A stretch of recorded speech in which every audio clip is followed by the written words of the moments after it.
Mabrijo Tytie naKiki vanzi ndo marole models amaloti pasocial media ati iye regai anyatso explainer why achivaona sevanhu vanomuinspire zvakanyanya. Welcome back to the channel. Please don't forget to like and subscribe.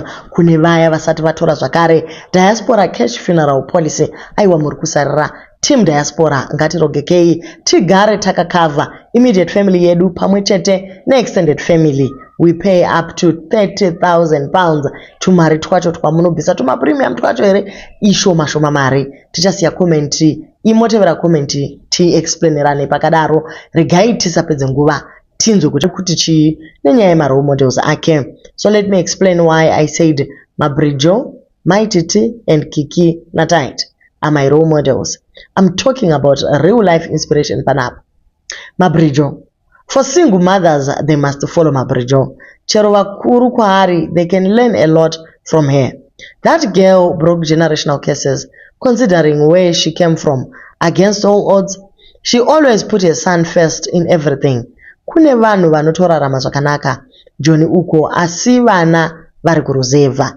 Hanzi yeye inga isu takakurira kumusha tichishupika wani kwaitawo mamwe single mothers anotosiya mwana nevabereki opinda futi mune imwe marriage. Saka musikana ari kuratidza kuti mwana first, she's working hard uye adefy all the odds that were formed against her. Then tomanya pana Tytie naKiki. My couples, they can learn a lot from Tytie because he's a good husband to Kiki. They are changing the narrative of how people, especially Zimbabweans, view marriage and relationships. And I noticed that most people don't like them because they are stuck in loveless marriages. Vakadzi vemuZimbabwe vakaona vakadzi vanodiwa out loud navarume vavo unonzwa zvakunzi akajaidzwa respect murume, yet your man is supposed to be your best friend. Look at how their lives changed in the past 2 years because vanowirirana ende vanoita zvinhu vese. They are raising their kids together instead of getting inspired. Munotomaka mototanga kuvacompare nemama couples aya, yet that other man cheated on his wife publicly. Mwana asati adonha guvhu wotoona vakadzi vachiti varume ndo zvaari. Tytie is fighting to be a good man every day and is improving daily. Ndosaka Kiki achiglowa. Maitt. Oh, Sisifeli, where do I start? Because the list is endless. I call her my champion. She stands for people like myself, for the misunderstood, the superstars, the go-getters, the black sheep of the family. Vanhu vanorarama pastaira yavo, vasingararame zvine formula. Vanhu vane zodzo raMwari. She's living proof that munhu anodiwa naMwari anodiwa futi naSatan. But she never gave up. She has a kind heart. She's a giver. She changes so many people's lives. She's the blueprint of influencers in Zimbabwe. Chero zvenyu muchinyepera kunge musingazvione. She's the mother of zvese zvemaskits izvi. Ana Wasu, Ana Bruno, etc. To name a few, takavaziswa naFeli. The way she takes care of her kids, aiwa, vana vavo vanodadisa. She never settles for less in relationships. She tries, asi zvikaramba. She moves on. Look now, murume vakazopuwa naMwari. What if she's not blessed vakadaro? I met her in 2023. In the cold cells of Rotten Court. I had so much going on. But when she came to talk to me, ndakanzwa kurerukirwa. She carries this refreshing aura so. Ivo vaitovewo pama 1, but vakandisimbisa as if she knew me. Fast forward, she got out and came back to the same prison with a small truck loaded with goods to the prison. Aiwa guys, pakafarwa. It's so inspiring kuti munhu wamaiva muusungwa naye odzoka achibhora dhanzi kudaro. Most people leave prison and they never look back. Up to now, havapedze 3 months vasina kuenda nemadonation kuchikurubi. That woman is a whole army, mukadzi uya. Munhu mukurusa, and she keeps elevating even after losing it all. Because the way she's edging backwards, Maitt vahombe because vari kutowedzera kubatana. The way she disclosed the HIV status, zvichashamisa. Isn't that inspiring? Mama socialites ari kutopera, ivo vari kutotanga. Head bowed. Let me give you your flowers, Kate Mother. The multi-talented Felicitas Marapta. Keep being yourself. Tiri kudzidza zvakawanda. One munhu anosimuka panoda kumirwa. Even pana Mai Jeremiah ndiwo voga munhu akatanga kusimuka paya and did what needed to be done. Vamwe vese vakazobudikira. But Kate Mother vanga vatopedza. Kwete kuitira kuonekwa trophy kuna Kate Mother. Ishasha. Kwete zvembinjere. apa guys kana pazonyorwa aiwa maloto wapedza masports wanyatsodedemura zvese zvinoratidza kuti aiwa cat mother here chibaba cat father chaivo imi kana vaititi vangopindura vakati I love you too Yanga. Thank you for acknowledging. Even myself, I'm proud of you. Always bear that in mind.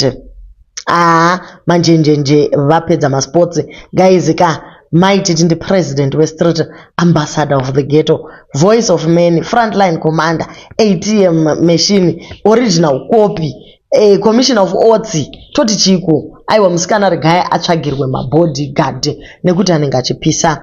Maitt ishasha pana Maitt wapedza, she's the real deal ende vanoshanda zvavo nesimba simba chairo kwete zvinoitwa nevamwe avo kufeka life. Ndinovada mai vaya maniwe, then iwewe malo utoriwo role model chero wakabuda mujere ukapinda kakawanda ukadai, but you still stand and you also are very supportive to your husband. Chingoona pese paunopinda iwe unezozo pakatombopinda Windsor paya maloti ndiye angamanya achiinspire iko zvino pana ulengende zvakare movement riri kutogana support pamusana pamalo. Vamwe vari kusimbisa vakati iwewe maloti don't let them dim your light man, cause unotobvira vakamirira machisa. I love your realness madam, even if you say the sky is pink we stand on that. And chero newe unobva watobeliever kuti ndizvozvo chaizvo. I remember watching your interview kwa DJ Ola and I was like, okay, this is a real babe of truth. Naika, your truth is your truth, whether people like it or not, whether it's socially acceptable or not. Right there is an unshakable woman getting ready for greater heights. Keep being you, the world will adjust. Maitt is our Mother Teresa. In the Bible, Mabrijo is Hagar. Genesis 16, a single mother who loves a son.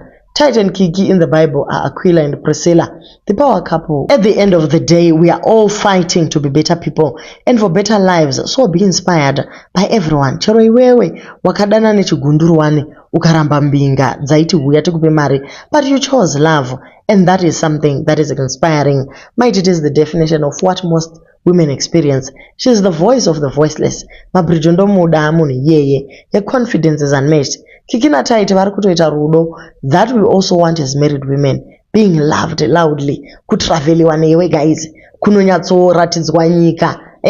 Munhu wokuda uri single mother, une mwana wako okukoshesa, onorora, otora mwana wako ogara naye.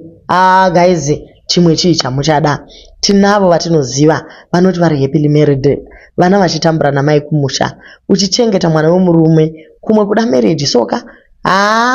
Kana uchingodiwa gara nevana vako sezviri kungoitwa kuna Kiki. So Malote atanga a beautiful conversation in Mastritum, things that people really want to talk about, but vanochka attack. But because in the Malote guys, ango kanda mafacts says Hari, aiwa tafarira her analysis, and the fact that she used the sober language, aiwa tango's farra. Thank you guys so much for watching, and please don't forget to like and subscribe. Moteora sokare link iro rino kuendesa kuzvinhu zvinotero tukwira mu live.